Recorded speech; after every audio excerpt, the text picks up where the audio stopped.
691 കുടുംബങ്ങൾക്കാണ് 15,000 രൂപ. 690 അത് സർക്കാരിൻ്റെ കണക്കാണ്. 690 കുടുംബങ്ങൾ സർക്കാരിൻ്റെ കണക്കിലാണ് 690 കുടുംബങ്ങൾ ഇപ്പോൾ അവിടെ എല്ലാം നഷ്ടപ്പെട്ടവരായിട്ടുള്ളത്.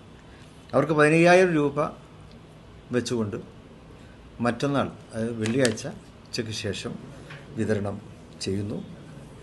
പിന്നെ വ്യാപാര സ്ഥാപനങ്ങൾ പൂർണ്ണമായി നഷ്ടപ്പെട്ട 40 പേരുണ്ട്. 40 വ്യാപാരികൾക്ക് എല്ലാം നഷ്ടപ്പെട്ട വ്യാപാരികളാണ്.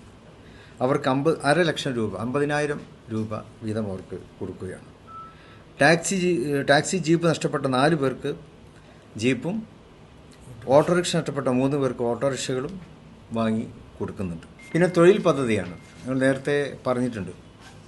ദുരിതബാധിത മേഖലയിലെ ഉദ്യോഗാർത്ഥികൾക്ക് അവർക്കിപ്പോൾ നാട്ടിൽ പെട്ടെന്ന് ഇപ്പോൾ നമുക്ക് തൊഴിൽ നേടിക്കൊടുക്കാൻ പറ്റുന്നൊരു സാഹചര്യമല്ലല്ലോ ഇവിടെയുള്ളത്. അപ്പോൾ അവരെ UAE വിവിധ കമ്പനികളിൽ അവർക്ക് തൊഴിലവസരങ്ങൾ നേടിക്കൊടുക്കും. UAE KMCC ആണ് അതിന് നേതൃത്വം കൊടുക്കുന്നത്. ഇപ്പം മിനിഞ്ഞാത് അവിടെ 50 പേരെ നമ്മൾ സെലക്ട് ചെയ്തു. അവരെ പ്രത്യേകമായി ഇൻ്റർവ്യൂ ചെയ്തു. 50 പേരെ സെലക്ട് ചെയ്ത് വെച്ചിട്ടുണ്ട്. ഇനി ഉള്ളത് എല്ലാവരും ആഗ്രഹിക്കുന്നതാണ്, എല്ലാവരും നോക്കി നിൽക്കുന്നത്. ഗവൺമെൻറ് അത് തന്നെയാണ് ചെയ്യുന്നത്. പുനരധിവാസമാണ് നമുക്ക് ചെയ്യാനുള്ളത്. 100 കുടുംബങ്ങൾക്ക് 80 സെൻറ്റിൽ കുറയാത്ത സ്ഥലവും 8 സെൻറ്റിൽ കുറയാത്ത സ്ഥലവും 1000 സ്ക്വയർ ഫീറ്റ് വീടും നിർമ്മിച്ചു. 1000 സ്ക്വയർ ഫീറ്റിൽ കുറയാത്ത വീടും നിർമ്മിച്ച് നൽകും. 8 സെൻറ്റ് ഭൂമിയിലാണ്. ഇതിനായി ഭൂമി കണ്ടെത്തുന്നതിനുള്ള ശ്രമങ്ങൾ ആരംഭിച്ചിട്ടുണ്ട്.